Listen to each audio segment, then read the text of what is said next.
Olá, muito boa noite, muito bem-vindo a mais um Papeando com Carlão, aqui pela TV Cultura Eleitoral. Lembrando que é sempre um prazer estar com você toda terça-feira, quarta-feira e quinta-feira, sempre às 19 horas, com representação no mesmo dia, às 23 horas. Lembro ainda que a gente está na TV aberta, canal 48.1, pela Vivo, canal 518, e pela Claronet, canal 522. Já estamos aqui na nossa quarta temporada. A Carlinha que me deu essa chamada. Na verdade, o da Carlinha já é o programa 216, né? Que ela está fazendo parte do programa 216. Ela já está aqui comigo desde 2024. Então, quem está aqui comigo hoje é minha querida amiga Carla Tenório. Ela é psicóloga, ela atua no ramo, assim, muito, e está sempre aqui presencialmente, sempre no início do mês. A Carlinha tem presença marcada aqui, agora na quarta temporada. Obrigado, Carlinha, por estar aí mais uma temporada junto com a gente. É muito legal bater esse papo com você. A gente tem a mania de não falar o assunto antes, justamente para a gente ficar... para ser mais expansivo, ter a cabeça mais aberta para poder discutir. E a Carla sempre traz assim uns temas muito legais. Hoje ela trouxe um tema onde a gente às vezes passa por isso, conhece muita gente que passa por isso, e a gente usa aquela frase do não é nada. Só que não é nada dentro de um copo vai enchendo, e aí esse copo ele vai extravasar, ou você vai esgotar a capacidade desse copo. Hoje a gente vai estar falando sobre burnout e saúde ocupacional. Na verdade, o que as pessoas e empresas não entendem sobre o esgotamento. Carlinha, é fisicamente o esgotamento, é mentalmente. Por que a gente tem que levar tão a sério quando a gente fala de burnout? Temos de levar muito a sério, Carlão. Primeiro que falar sobre isso no seu programa é bom porque a gente consegue discorrer, você como uma pessoa que empreende, né, que é um grande empresário, você também já se viu pressionado com o trabalho inúmeras vezes, já trouxe aqui pra gente, né? Puxa, tô super acelerado, com muito trabalho e tal, não sei o quê. Então é bom falar com alguém que sabe, que sente a pressão do mercado. Eu percebo uma coisa, desculpa, mas quando alguém fala assim, que foi, Carlão? Você tá com uma cara de cansado, você tá... Óbvio, né? Aí eu percebo que nesse ponto é que ligou esse clique, que tem alguma coisa errada. E respondendo a sua pergunta, por ser uma síndrome, a gente fala então de um conjunto de sintomas que podem ser desde os físicos aos psicológicos e mentais. Ou seja, esse indivíduo pode ter uma série de sinais e sintomas que podem deflagrar então a investigação por um diagnóstico de síndrome de burnout. Então pode começar, por exemplo, com uma dor de cabeça frequente que não passa por nada, pode começar com uma alteração no padrão de sono, para mais ou para menos, essa pessoa está começando a ter insônia, picos de insônia durante a noite e fica acelerada, sonhando com o trabalho, sabe? Você saiu do trabalho e você segue sonhando com ele, e aí tem um pesadelo, acorda, tem interrupção, ou então começa a dormir demais. Vindo para cá hoje, uma mulher me trouxe esse relato, ela disse, Carla, eu vi que eu estava chegando no esgotamento porque eu comecei a dormir demais. Era como se ela sentisse a necessidade de apagar, mesmo durante o dia, para de alguma forma rebobinar a fita. Será que é fuga? Pois então, é uma defesa do organismo. Uma defesa, então, uma o sono, autodefesa mesmo, né? Exato, e ela não é só física, tá? O esgotamento é físico também. Quando a gente fala do burnout, a gente fala de questões físicas, gastrointestinais, musculares, dores musculares, mas ela também é psicológica. Altamente. Então, quando a pessoa está dormindo, de alguma forma, ela sai daquela situação de consciência que está, então, muito pressionando a vida dessa pessoa. Ela se sente pressionada pelas metas que ela precisa entregar enquanto funcionária, e se for empresário também, porque ele também tem metas e prospecta um futuro e uma ampliação do seu negócio. Então é interessante falar sobre esse tema, eu quis trazer aqui, porque é uma questão urgente. Sim. Ainda não se entendeu, né? Tanto da parte de quem emprega, quanto da parte de quem é empregado, ainda não se entendeu que essa questão é uma questão global, que está afetando muito a economia do nosso país e de outros países do mundo. A gente fala, no Brasil, ano passado, em 546 mil pessoas afastadas por transtornos mentais. Nossa! Afastadas do trabalho. No Brasil? É muita gente. É muita gente, eu não tinha noção, não. a última estatística estava em torno de 460 mil. Quando chegou do ano passado, 546 mil pessoas afastadas por transtornos psiquiátricos ou psicológicos. Homens, mulheres, líderes e liderados. Não tem essa, não tem escolha. E uma parte significativa desses afastamentos se dá pela síndrome de burnout, que aí a gente fala realmente de uma questão ocupacional. Quando que se caracteriza o diagnóstico de síndrome de burnout? Quando tem um nexo causal com o trabalho. Entendi. E essa é uma área específica que eu atuo, que é a área corporativa, em que a gente mostra para os empresários que já passou da hora de olhar para essa questão contextual. Eu não posso só estabelecer a meta, eu preciso cuidar que o ambiente seja promissor para esse indivíduo entregar o trabalho. Exatamente. Porque se for um ambiente adoecedor e tóxico, vai deflagrar. Daqui a pouco o teu funcionário vai estar fazendo parte da estatística. E aí a gente tem uma bola de neve, né, Carlão? Porque tem o afastamento do trabalho, tem a perda de produtividade no teu negócio, tem os danos voltados para o INSS no país, tem a questão trabalhista e jurídica, porque tem uma grande parte dessa população adoecida que vai entrar com uma ação na justiça. Então os empresários estão cerceados. Totalmente. Por isso que faz muito sentido a gente trabalhar em NR1 este ano de 2026. Faz muito sentido. Ela chegou na hora certa, porque a gente tem um número maior de afastamentos, não dá mais para adiar. Ela já existia, mas ela precisou ser reformulada. Sim. Etiquetada, né, Carla? Para incluir os riscos psicossociais. Etiqueta, porque faz parte do PCMSO, né? Faz, que hoje é o nosso PGR, então esse programa de gerenciamento de riscos é muito importante na empresa. Faz parte, sim. E tem que incluir a questão psicossocial, não dá mais para fugir desse dado, porque o dado está aí, né?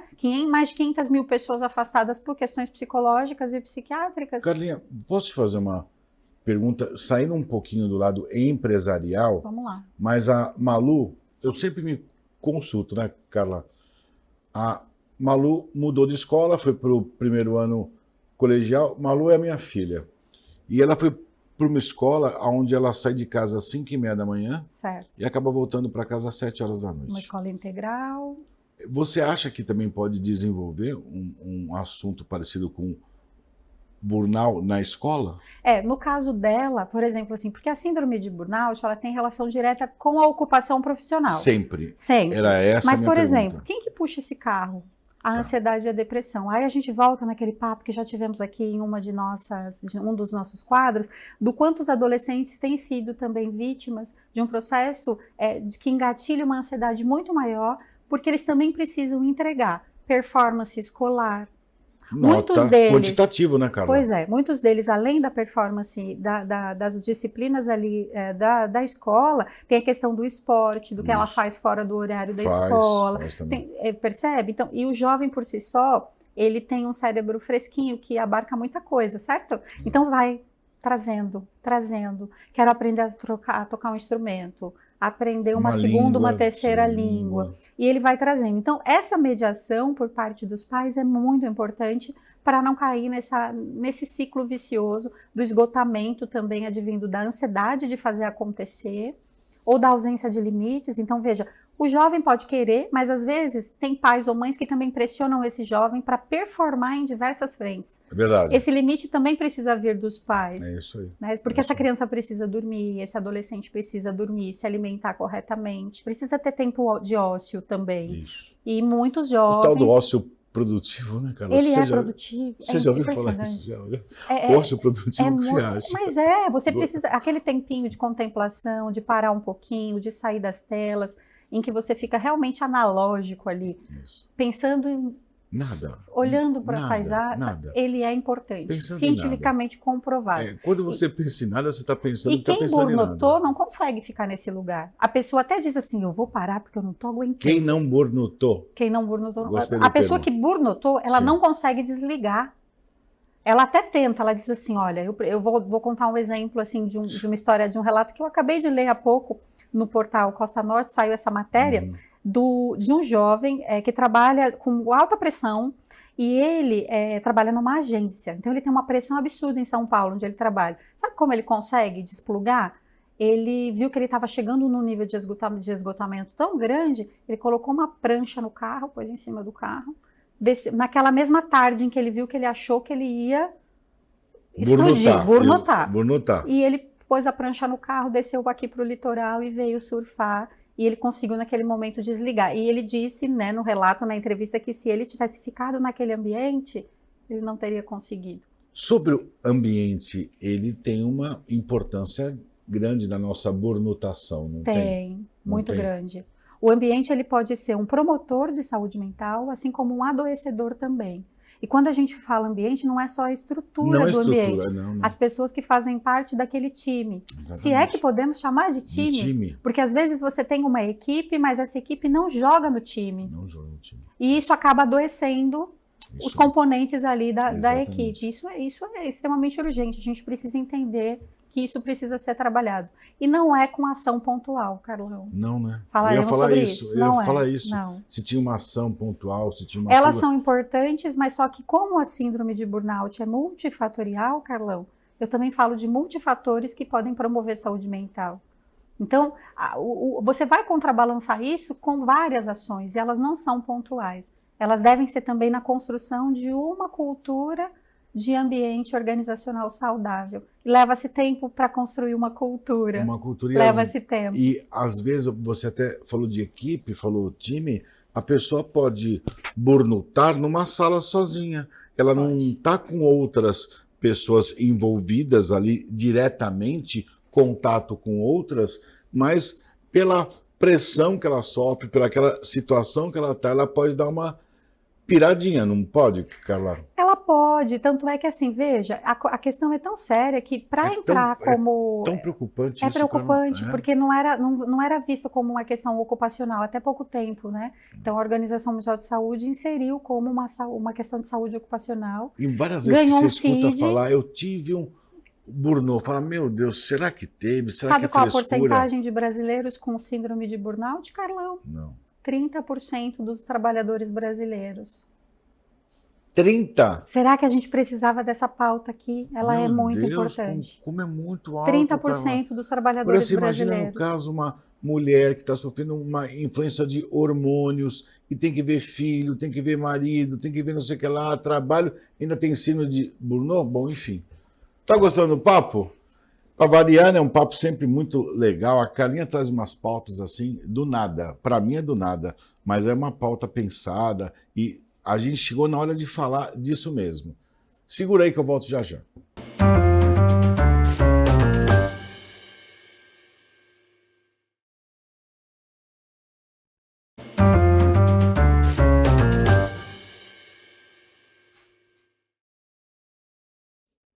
Olá, estamos de volta, um papo sempre muito legal com a minha querida doutora Carla Tenório. A gente está falando de burnout, né? O papo do esgotamento. E eu não comentei nada com essa pauta, quer dizer, dessa pauta com a Carla, e aí a gente aqui no intervalinho começa a falar uns assuntos.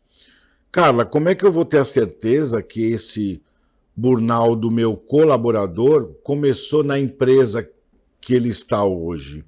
E eu sei que você faz algumas ações, eu sei que você pode ir lá fazer uma palestra, mas isso é somente uma ação dentre várias que tem que ter. Como é que funciona a forma preventiva que você enxerga hoje, que uma empresa tem que enxergar para não ter gastos maiores, como você falou, afastamento, indenização, por aí vai? Qual é o papel do empresário frente a uma epidemia de burnout? Você disse certíssimo, e é realmente uma epidemia, temos visto isso, assim. Todos os dias eu sei de alguém que se afastou por uma questão de saúde ocupacional, você atua nessa área, Carla? Exatamente. Mas você fazia parte do PCM-SO, Sim, né? eu sou profissional também de segurança do trabalho. Do trabalho. E aí, na época que eu trabalhava numa multinacional, Carlos, a gente entendeu ali a necessidade não só de ser gestora de treinamentos, que eu era lá na época, como também de abraçar a questão da saúde ocupacional. E aí o meu gestor direto disse, estuda a segurança do trabalho, que eu quero também aproveitar essa tua expertise na área da psicologia e da segurança do trabalho, para a gente fazer um trabalho conjunto. O meu primeiro livro foi sobre isso, né? Então, enfim, eu gosto muito da área de saúde mental e de saúde ocupacional no trabalho também. E aí, o que acontece? Nos trabalhos que realizamos, naturalmente, todos os anos, você vai ser chamada pelas empresas para dar treinamentos, palestras, workshops, encontros, grupos terapêuticos, isso já acontece. Porém, é como você disse, são ações pontuais que podem não ser suficientes. Entrando agora em vigor a nova NR1, que foi ajustada, incluindo as questões dos riscos psicossociais, a partir de maio as empresas podem ser até multadas se elas não fizerem uma ação, uma cultura, não criarem mesmo essa cultura de prevenção. Como que isso pode se dar? Primeira coisa que você tem de pensar na tua empresa, se você empreende, né, enquanto empresário e emprega, você precisa mapear os riscos que você tem ali. Eu só consigo ouvir, né, Carla? Então, ouvir é importante. São ferramentas simples de mapeamento que o profissional psicólogo pode ajudar, o profissional de segurança do trabalho também, ou aquele seu gestor de área que também tem a demanda de fazer gestão de pessoas, ele também pode ser treinado para isso. Uma das partes do meu trabalho é exatamente essa, é treinar líderes e liderados para isso. Porque não precisa ser só o psicólogo e só o profissional técnico. Você pode treinar o teu gestor de área para ele conseguir mapear os riscos. Em todas as áreas, né? Em todas as áreas. Saúde, transporte... Vai para o teu PGR, provavelmente esse risco. Sim. Indo para o teu PGR, você sabendo que você tem esse risco, você vai trabalhar na mitigação e também na neutralização do risco. Eu não falo muito em eliminar todos os riscos, porque a vida, ela é pulsante. Sim. Ela acontece todo o tempo. Trabalhar tem um certo grau de estresse já atrelado ao trabalho, e ele não é para ser doentio. O problema é quando ele é exagerado. Então, por exemplo, se a gente parar para pensar em metas inalcançáveis, em carga horária extenuante... Em risco de estar no trabalho ou não. Pois então. Como será o meu futuro amanhã? E a aí incerteza em relação ao futuro, a falta de autonomia. Então, quando um colaborador, um empregado, ele não se sente ouvido, quando ele não se sente considerado, mesmo que a ideia dele não seja comprada pelo seu gestor de área, mas ele foi ouvido. Isso já mitiga um pouco o risco dele se sentir desprestigiado e não querer continuar ali, ou não ter, por exemplo, o brilho nos olhos para ir trabalhar. Ai, não estou mais a fim de trabalhar, lá ninguém me escuta. Ontem Então são ações... Ontem eu bati um papo com um cara, que ele é escritor, é um cara altamente culto, Flavinho e tal. Ele falou que ansiedade é excesso de futuro. Olha. E é uma coisa que é isso mesmo. E depressão, às vezes, é excesso de passado. Uma antecipação, né? Isso. Ou um retorno ao passado que já não existe. Isso, que não vai mudar nada na sua vida, né, Carla? É uma consideração interessante. Não é isso? Né? E aí, como é que a gente consegue se tratar? Porque, assim, é importante também cuidar de quem cuida, né, gente? A gente tem que cuidar da pessoa que cuida. Carlinha, você nunca teve nada assim? Todas as vezes que eu me vejo num nível de estresse muito alto, eu busco aquilo que me faz despressurizar. Desliga, abraça a árvore, aquela coisa. Mais ou menos isso, Carlão, mais ou menos isso. Não é então, isso. O contato com a natureza, para mim, faz muito sentido. Acabei de falar com um colega nosso aqui da emissora que, para ele, o esporte é o item que despressuriza, que ajuda nesse ponto. É o Cris, isso mesmo. Isso. Eu perguntei para ele, qual que é o item que te ajuda a despressurizar? Ele falou assim, o esporte, para mim. Ele pedala. Pois é, você viu como o autoconhecimento é muito importante? É importante. O que funciona para você? O que te ajuda nesse lugar? O cara pôs a prancha em cima do carro e veio para a praia. Desceu para a praia. Ele falou que ele ficou 4 horas na praia e ele voltou muito bem. Veja, eu não estou falando aqui que essas ações elas vão, por exemplo, tratar o burnout em todas as suas esferas, mas vão minimizar os sintomas e vão ajudar na terapêutica que esse indivíduo vai precisar fazer, que pode ser desde uma psicoterapia com um profissional psicólogo ou até mesmo medicamentoso com um médico que faça acompanhamento desse CID. Medicamentoso mesmo. Para muitos casos acontece. Porque é uma questão realmente crônica, Carlão. Por que ela se caracteriza grave? Porque ela é crônica. Não é a dor de cabeça que vem a cada 2, 3 meses, é a dor de cabeça que vem toda semana. Não é o padrão de sono que alterou uma vez a cada 3 meses, está acontecendo com frequência. A nível de cortisol, né? A irritabilidade, tudo, né? A dificuldade em se relacionar com os seus afetos, a própria família não tem tempo para conversar com as pessoas ou não quer conversar com as pessoas, se vê irritado quando alguém faz uma pergunta, trata mal os que te amam. Isso. Você começa a geralmente se desconta nas pessoas mais próximas. A vida como um todo. Eu percebi uma vez, vou te falar, eu cheguei em casa e o Cadu veio não sei o que lá, Malu veio não sei o que lá, a Melissa, quando eles saíram, a Melissa falou, escuta, o que teus filhos te fizeram? Olha. Eu falei, nada. Então por que você está tratando ele assim? Como tratando assim? Você foi estúpido, você não está vendo a forma com que você... E às vezes a gente acaba tratando mal as pessoas que estão próximas, na maioria das vezes. Que são as que mais temos contato. Exatamente. Então a chance também de ter um ruído, de ter um atrito é maior, porque são as pessoas que a gente mais vê, que a gente mais frequenta. Isso. Então, naturalmente, pode acontecer ruído. Mas a questão é que quando eu estou ajustada emocionalmente, eu consigo dar dissolução para isso. Quando eu não estou ajustada psicologicamente, a pressão ela é maior. E às vezes o A vira a frase completa. Uma vez eu chamei a atenção de um amigo, imagina 5 famílias numa mesma mesa. Então tinha 5 pais, 5 mães e 10 crianças. E o filho dele derrubou um copo de coca na mesa. Brigou com o moleque. Pô, você sujou tudo, tal. Falei, irmão, e se fosse eu que tivesse derrubado o copo de coca, você ia brigar comigo da mesma forma que você brigou com seu filho? Ou não, né, Carlão? Falei, então, derrubou. Não precisa chamar atenção assim. Às vezes, a gente acaba sendo áspero com as pessoas que a gente mais ama. Não é verdade? Se fosse eu que tivesse derrubado a coca, eu falava, não, Carlão, passa um pano aqui, boa. Mas como foi o filho, você não enxerga. E pensando no burnout, por que você acha que isso acontece? Porque, veja, com as pessoas do trabalho, com as pessoas que ele precisa ter uma persona profissional... Persona profissional. Lembra? Ele se segura. Isso aí. Só que com a família, com as pessoas que a gente tem contato mais íntimo, a gente consegue baixar a guarda um pouquinho. Veja como ele trata o garçom. Lembra que a gente falou um dia disso? Carla, como um tema linka no outro, né, Carla?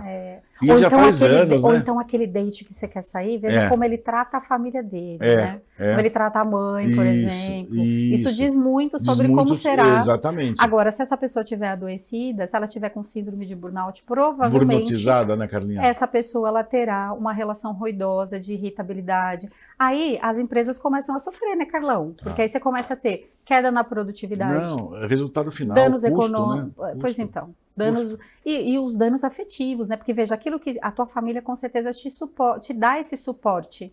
Imagina você perder aquilo que para você é tão importante e valioso como a própria família. Aí você falou uma frase que a tua família te suporta, e suporta mesmo. Suporta e dá suporte. E dá suporte. É os dois, suporta e te dá suporte. E se você não tratar as suas questões psicológicas, você perde aquilo que é importante para você.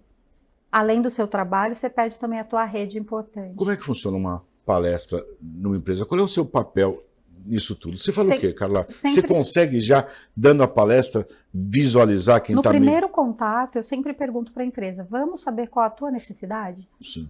Então, antes mesmo de mandar para essa pessoa uma cotação de quanto essa palestra custará, ou esse evento, ou essa CIPAT, seja lá o que for, qual a tua necessidade? Eu sempre trabalho com conteúdos customizados para o meu cliente. Porque não adianta eu levar a minha expertise profissional de forma genérica. Eu tenho que pensar no que está acontecendo ali. Então, eles me trazem a demanda e, com base nisso, a gente monta o conteúdo. Sempre customizando para cada cliente. Não é copia e cola. Não tem um pop, não, né? Não é um show, não é uma palestra show, sabe assim? Não. De coach, não é isso, tá, gente? É um trabalho customizado. Assim. O caminho não é esse. Não é esse. Porque a minha necessidade, o meu ramo que eu atuo é um. De uma outra empresa é outro. E as necessidades também psicológicas daquele público são outras. Por exemplo, quem trabalha muito a parte administrativa, os escritórios, os grandes escritórios, a NR17 é importantíssima, que fala sobre ergonomia, só que não só física, não só do ambiente. Sim. A ergonomia cognitiva. Que é o mais difícil. E essa é uma demanda muito importante. Ano passado eu fiz uma palestra para a Panasonic, uma grande da rede aí, né, de eletrodomésticos. Quase 500 funcionários assistiram essa webinar, essa palestra. E a maioria com questões de ergonomia cognitiva. Carla! O cansaço à frente das multitelas, porque eles tinham que desenvolver esses conteúdos, esses materiais, trabalhando ali. Então, a questão da NR17, eles contrataram uma palestra para a Carla falar sobre a NR17. Como eu sou profissional de segurança do trabalho também, eu estou respaldada. E aí eu juntei a questão do ambiente e a questão cognitiva, que eles precisavam despressurizar os pensamentos, as emoções. E foi muito legal, assim. Essa parte de ergonomia, ela pode interferir na sua conduta psicológica? Deixa eu ver se eu entendi a sua pergunta. Isso. Se você não tiver com a ergonomia adequada para o seu funcionamento no trabalho, isso vai afetar a sua performance e também a sua questão psicológica. Total. Próximo tema. Pronto? Pronto, já está feito. Próximo tema. Porque eu acho importante, a gente vai estar fazendo uma sequência de tema onde a gente envolve... Carlão, fala comigo em pé. Fica aqui em pé o tempo todo. Não dá. Faz as tuas gravações da tarde toda, que você tem muitos convidados, todas elas em pé. Tira a água. Luiz, tira a água do Carlão, ele não vai beber água durante a gravação. Tira a água. Você percebe como o ambiente interfere? Muito. Tira os seus apontamentos. Você não vai ter um suporte, um apontamento para você olhar. Você vai ter que lembrar de tudo nem sem a minha olhar. Ficha, nem a minha caneta. Tira a tua ficha. Luiz, tira a ficha dele. Uma malvada, ela chega aqui já querendo me mandar, te dando a minha caneta e a minha ficha. Carla Tenório, o próximo tema vai ser qual, então? Bora falar de ergonomia cognitiva? Isso aí, NR17, não é isso? Cara, é sempre bom a gente trazer esse tema. O assunto que a Carla traz é altamente importante. A gente está falando isso de forma preventiva. E é bom pensar isso sempre de forma preventiva. Essa forma preventiva vai te prevenir um monte de coisa, inclusive de ter gasto surpreso lá na frente. Ouvir o colaborador é sempre importante. Mas já estou até pensando no terceiro tema. Quem escuta o colaborador. Mas aí é para o terceiro programa, sempre com a minha querida Carla Tenório. Para você um grande beijo, valeu, tchau, tchau.